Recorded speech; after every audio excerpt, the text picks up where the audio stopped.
boys and girls, something just happened. So momentous, so incredible, I have to share it with you. And what that is I actually just fixed something. And this is a first. So my heated vest stopped working the other day.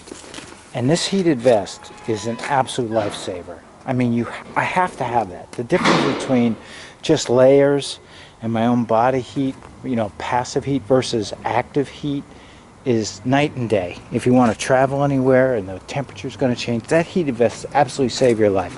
I would not tour without a heated vest. Anyway, it stopped working. So I tested the heated vest out with a cigarette lighter adapter in my truck. The heated vest worked fine. So I actually diagnosed and fixed a problem. I know, it's unbelievable.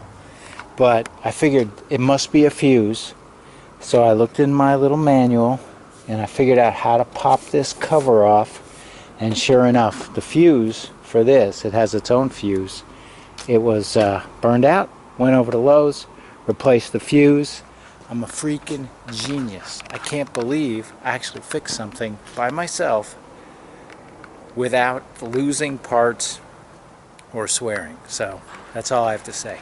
Thank you for watching.